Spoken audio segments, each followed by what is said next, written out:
Hey everyone, it's Rob here from Tips&Bricks. I hope you're excited for Season 2 of our podcast coming up very soon. We've got an exciting slate of guests lined up, some new games and segments, and more inside LEGO talk with my Tips&Bricks teammates. But in the meantime, we have a very special interview to share with you. Now, many of us on the team were at BrickWorld Chicago a couple of months ago, including Bethany, my good friend and one of your favorite hosts. Now, if you missed it, BrickWorld featured the world premiere of a new Ninjago series, Ninjago Legends Monstrosity, and you're going to want to check that out on YouTube if you haven't seen it. But beforehand, Bethany and I got a chance to catch up with Dimi, a senior designer from the LEGO Ninjago team. We talked about some of the all-new Ninjago sets that came out this year, including the Temple Bounty, Thunder Fang, and the Guardian Dragon, as well as the overall design process and how the team collaborates. It was a fascinating conversation you won't want to miss, so let's dive right in. Well, we are here today with Dimi, who is the incredible designer and the hand behind the Guardian Dragon and the Fire Knight mech, which are soon to release here in the United States on August 1st. And I'm joined here with Rob. I'm Bethany with Tips&Bricks, here with Rob. And Dimi, we'd love to ask you some questions about your designs. Yeah. Fantastic. Thank you for taking the time with us. Tell us a little bit about this latest line of Ninjago that's come out this year, and just the evolution of how it's come to be. Since for as long as you've been involved in the team. I've been for a while. 9th year counting with Ninjago and with the LEGO group. These ones were once Lee did the Dragon Stone Shrine, that showed a potential that we knew was there. But of course, internally, corporate level, you have to prove things. It was the beginning of we can service another segment of people, both within the Ninjago community and generally in the LEGO community. Doing something that is not a toy, because we see sometimes that kids grow up and toy starts becoming something they dissociate with. It's childish, it's for younger kids, not for me.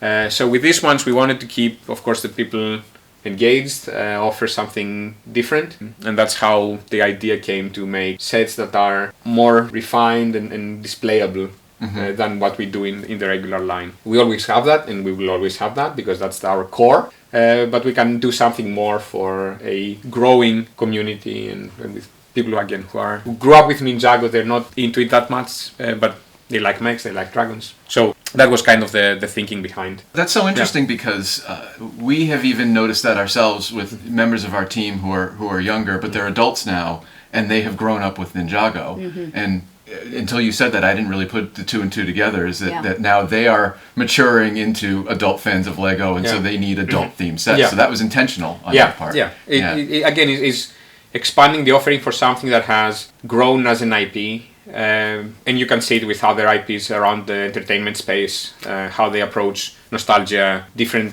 age groups within their fandom. And we believe that Ninjago has the foundations for something like this.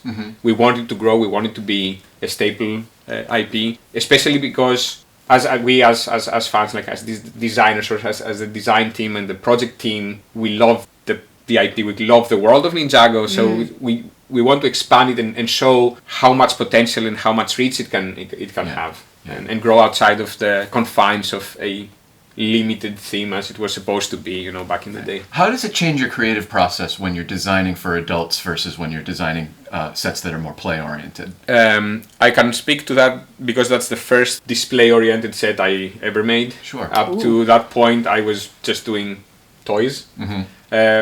More or less intricate, depending on what's the target age, but for the most part it was always within the realm of a toy. This one, my thinking was how complete I can make it. I mostly work on this one. The other one I just finalized because Nick, who did the design, was out for paternity. So this one, while I would love to have as much posability, for example, that would create other detriments to how it can look, how complete it can and finished it can look.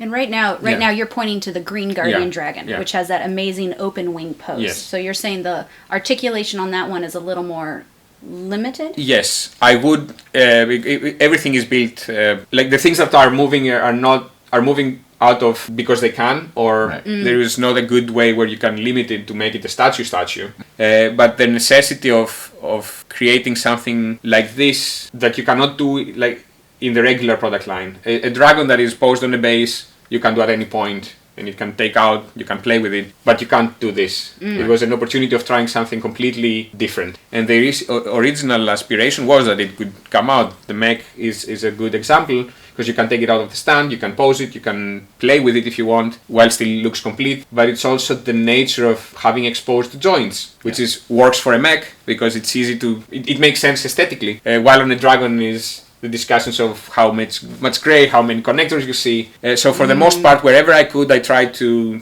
clean it up and say, okay, embrace the idea that this is a statue and try to see where I can take that. It was initially I had the wish for at least the wings to be foldable, that you can move them. I also wanted the wings to be different from what we do on a regular set, where they all taper towards the connector point, because that helps with articulation and moving. On this one, the wings go all the way back to the tail, which is the way that dragons are depicted most of the time. Like, you don't have a wing that tapers, you have a wing that grabs, so it's big and a surface to fly. So these were opportunities to do things like this that, yes, when I wanted the articulation there, the team from Textile said, commend it, and we don't think you should do that because it can crinkle the fabric, because it's connected on static parts and then you would have a part of it moving. So I made that decision then to keep the size and keep the vibe I was going for, instead of adding an articulation that would add very little to the final experience. Because yes, you could fold them, but then you have a big length on the back, because you cannot like start folding everything. Again, because it would make things bulkier than I liked. I wanted to keep something that is very slim, has a big scale in a smaller format, for example. So there was a lot of exploration and, I would say, personal preference. When we do toys, there is a lot more considerations on what colors you use, how you use them, how you split things, how similar elements work. So this was a little bit more free, even though you'd get to the same discussion sometimes, so how much green and types of green you use, because some people might confuse them and then try to find elements, but it also, there is a detriment on the building experience to create something that is more visually complete and stunning, where in the toy version I think we do give building experience, and the playability is way more important than the final aesthetic. Well, the final look of this is just absolutely stunning. We like to look through the coming soon lists, and as we were just scrolling, that was the immediate eye catcher of, wow, this is a statement piece. Yeah. When you started 9 years ago, did you ever think that you would be coming to design like the stunning flagship of a line like that? No. Because it wasn't in the radar back then. We just wanted to do the best toys that we can, with functions, with all this. But as the project grows, then you get the opportunities and the will and the support to try something different and expand. And I was really happy with how this turned out, because I had a lot of freedom in a way on how I wanted to be. So with the themes that are LEGO owned IP, like Ninjago, like Dreams, Monkey Kid, is there any coordination between the teams? Like, for example, we're also looking at the Fire Knight mech over here. So we have a red mech. Does that mean that do you coordinate with, say, Dreams can't release a red mech this year? Or do you talk to Monkey Kid about the different architectural techniques that they might use? Yes, there has been a lot, like there is a lot of alignment in order not to confuse or not to step on each other's toes. It's sometimes detrimental, because sometimes you have an idea that you wanna do. We did the Temple City, for example, recently, and the initial color exploration that Marcus, who was back then in Ninjago, was doing was completely different. It looked more like what Monkey Kid wanted to do for the big pagoda they made. And then it was a decision of which theme takes the color scheme and which one would need to change their direction. I think one of the main, like the hero side, I think it's cleaner, rarer that we have this kind of conflicts, especially because Ninjago is so color coded. But for the bad guys, for example, we have situations where, we want to do zombies. We wanted to do zombies. We can't all do zombies. We need to pivot. Or your bad guys are black. our bad guys are black. How do we to tackle this? So there is always a lot of coordination on trying to keep things visually separate in a way. Sure. What's the flow for you influencing what the TV show does versus what the TV show influences for you? How does that interplay? So most of the time everything begins with the design team, with what we want the story. We come up with some story ideas, we make key visuals where like a battle on what would be the main action or the main feeling of a season. And that after being tested, then we agree on which direction we're gonna go. That's then given to the writers to start their story and try to fit as much of that vibe as possible, with the knowledge, of course, that they have to focus on characters as well, so just the sets or the cars, all the stuff. So it's a parallel stream that deviates sometimes, because writing, we have some ideas, then writing starts, then we have to create our lineup for the year conceptually, then that's fed back to see how they can better fit and integrate the sets. Then we have the TV show production starting, where we share what we've done to the TV show, to the studio Wildbrain. They have to translate it in 2D art, 3D art, and assets, and then put it in the show. But at least up to the last moment, when we give feedback to 3D assets, yes, it looks right, or the volumes are a little bit off, so we need to improve or align. We try to get as many of the last stage details that we can, until we are like, okay, now we cannot touch this anymore. It has to go into the pipeline for the show, and that's it. So we try to get as many connection points through the process as possible. There is sometimes, though, that writing also affects Wildfire, who's a prominent character in Dragon's Rising, came from Doc and Kevin, and we said, okay, it's a cool character, let's try to get her in the regular lineup of characters that we have.